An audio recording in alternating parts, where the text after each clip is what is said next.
you guys all, and happy that you guys were all able to make it on this somewhat gloomy night here in New York City.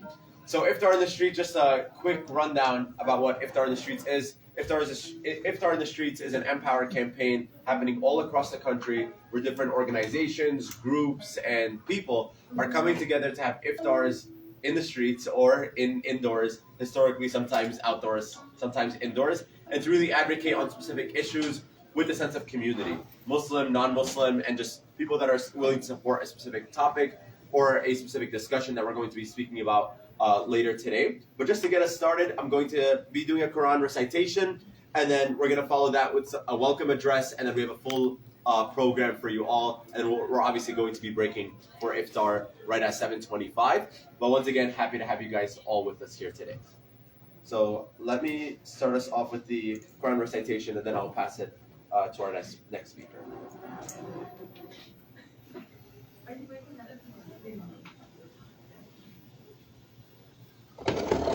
أعوذ بالله من الشيطان الرجيم بسم الله الرحمن الرحيم لا يكلف الله نفسا إلا وسعها لها ما كسبت وعليها ما اكتسبت ربنا لا تؤاخذنا إن نسينا أو أخطأنا ربنا ولا تحمل علينا إصرا كما حملته على الذين من قبلنا ربنا ولا تحملنا ما لا طاقة لنا به واعف عنا واغفر لنا وارحمنا أنت مولانا فانصرنا على القوم الكافرين.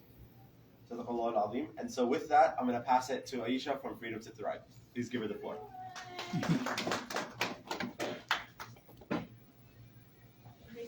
Over to the front. How y'all doing? How's everyone doing?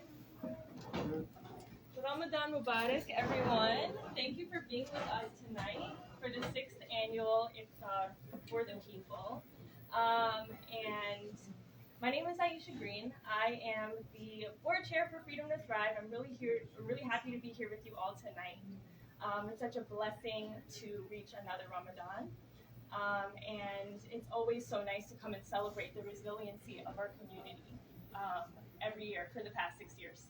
It's our first Iftar back together in person, and so that makes it particularly special as well.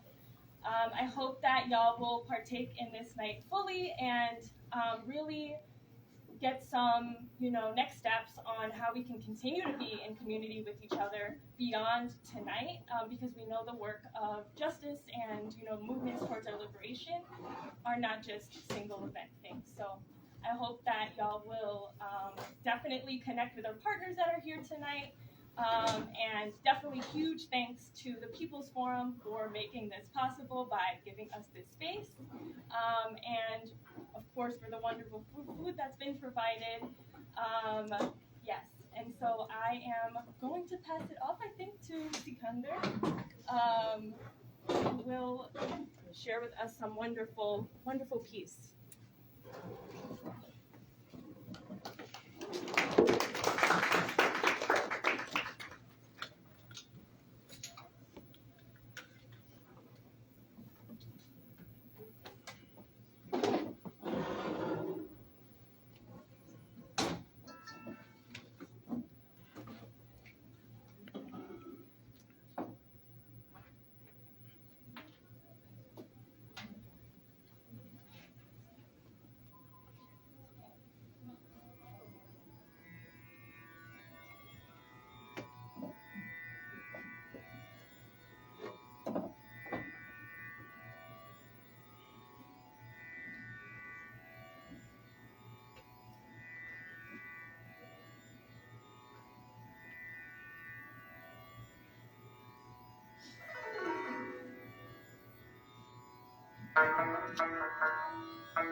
Sikander again for being with us. I hope everyone can hear me.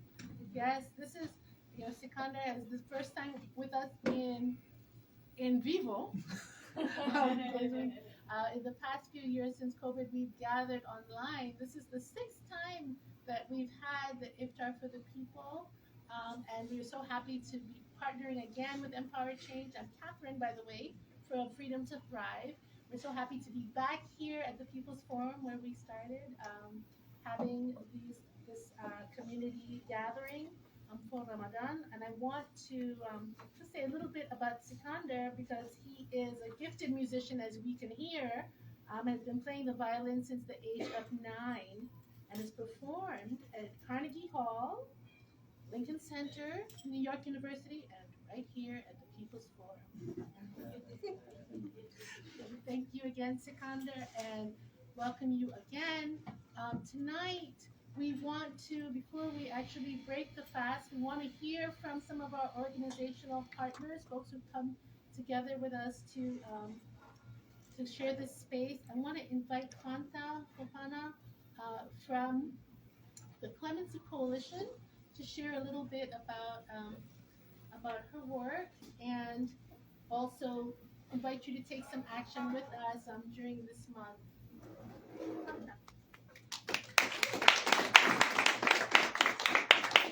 Hi everyone, my name is Fanta Fofana. I am one of the co-coordinators of the Clemency Coalition of New York. Some of you met Sochi earlier, she was here with me. She's the other co-coordinator. So the Clemency Coalition of New York is a coalition of multiple immigrant rights and criminal justice organizations based in New York State. Most of our organizations work in the intersection of the criminal legal and immigration systems, and we also work a lot with the African American community, African community, Caribbean, Southeast Asian, Latinx communities, and most of our community members, they are directly impacted by this criminal justice or criminal legal and immigration systems. A lot of them are facing deportation and prolonged incarceration. So all of our organizations came together back in 2019. This was, I think it was in the middle of Trump's administration when he was still in power. And we saw that in California, a lot of people were able to come back because of clemency. Because, oh wait, before I go in, does everyone know what clemency is, or should I like keep it? Okay, so clemency essentially is the umbrella term that's used to describe pardons and commutations. A pardon is essentially like forgiveness for a conviction, and it removes all of the consequences of said conviction. So say like a U.S. citizen got like a felony and they got pardoned, they will now be able to go and apply for government loans. Where if they didn't get that pardon, they wouldn't be able to do that. And then on the other end of that is commutation. So a commutation is not the same as a pardon, it's not a forgiveness, but it's more of a reduction of a sentence. So if a person was sentenced to say like 25 years and they were seeking a commutation and they wanted to get their sentence reduced to like time served or like let's say 15 years, they would get that, but it doesn't remove the consequences of their conviction. And so when we first came together, we saw that people were coming back from deportations in California because they were being given pardons.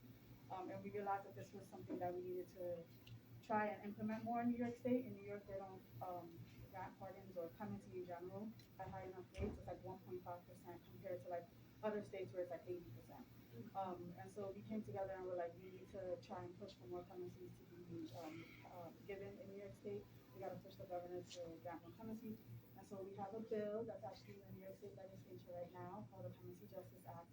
We have a one-pager up front on the at the table up front, so if you want to get more information on that, it's over there. But yeah, we have this bill. This is our second year. It was introduced last year. It's our second year trying to push it through, and we feel a bit confident that it might make it through. But we're trying to get as much support for it as possible. Trying to inform the community more about clemency and its importance, not just for immigrant communities, but also just communities of color in general.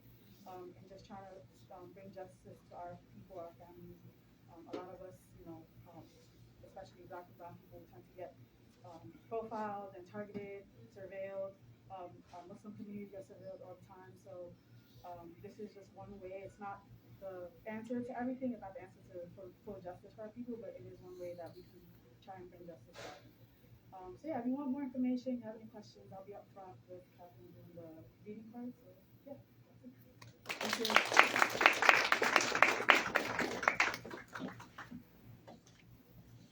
Thank you again. And so we have next with us UndocuBlack. So we'll have a few words from Ronnie, just to let us know a little bit about the organization and some work that's being done. Please give him the floor.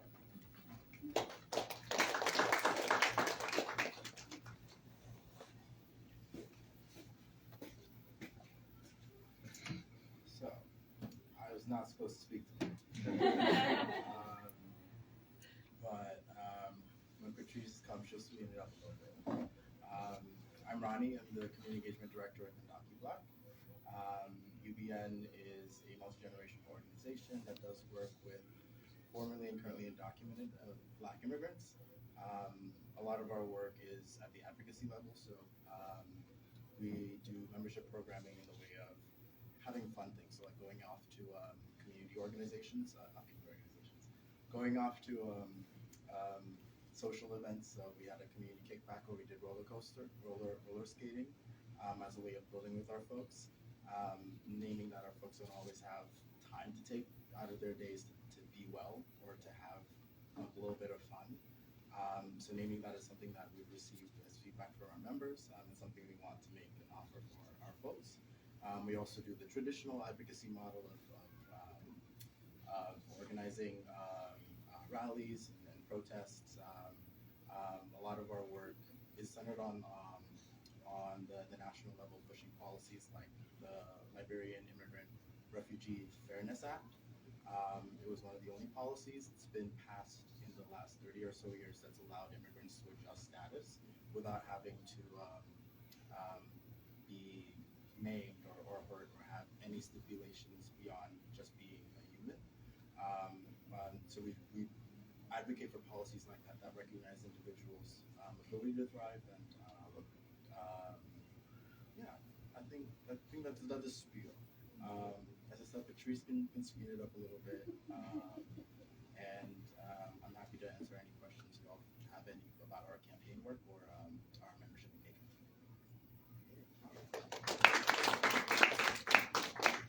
Excuse me. Thank you, Ronnie. Want to also shout out some of our other partners, AANY in the States, Muslim American Society,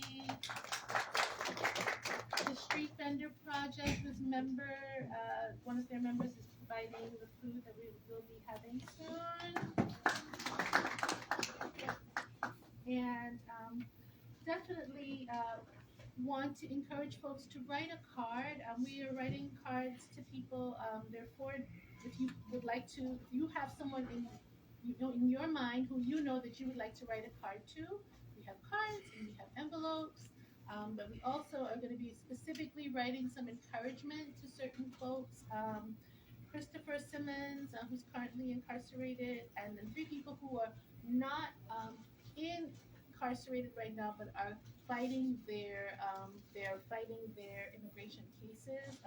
Ricky Williams, Sheikh Niang, and Pascal Shakuri, who actually was someone who we featured in a former iftar. So definitely want to lift them up today, and talk about the fact a little bit as we're getting ready, that the idea of the iftar for the people, and the reason why we've been so happy to work with Empower Change is because we wanted to create something after the recent, it's not so recent anymore, huh? Right? After all of the Islamophobia and everything else that has been going on over the decades since 9/11. We know that this is targeting criminalization of our communities. It is not new. We get to define safety for ourselves. We get to define community for ourselves, and we get to celebrate ourselves, our resilience, our strength, and our interdependence and connection. And that's what this is all about. So we're happy and honored to be here with you. And I am right now not exactly stalling for time, but wanting to make sure that I am minding time. We're at 7:23. So also invite. We're gonna have some more conversations, at as we break our fast. But invite any other organizations that we have not heard from or we haven't mentioned. People want to share anything about the work that they're currently working on. Yes, my dear. I just wanted to make another addition to the history that Catherine Yes. is sharing. Because part of the reason why Iftar for the People, like one of the initial impetuses was also to respond to a community, quote unquote, community Iftar that the NYPD typically sponsors every year. And so it was definitely coming out of like kind of building up what Catherine was saying, but also was sort of seeing the forces that are responsible for the surveillance and entrapment of many of our communities can't also be the ones that want to invite us to break bread with. And so when we first started, years ago, that was also a really big, like a really important piece for us to really elevate that, we don't actually want to be building community with NYPD, with the military, with all of these really harmful institutions, but rather create space for the people to come together. So, there's obviously a lot of ways that the police like to normalize their existence in society and our communities, and so I think just to kind of add to that. Yes, and that's a very powerful point to add. Thank you.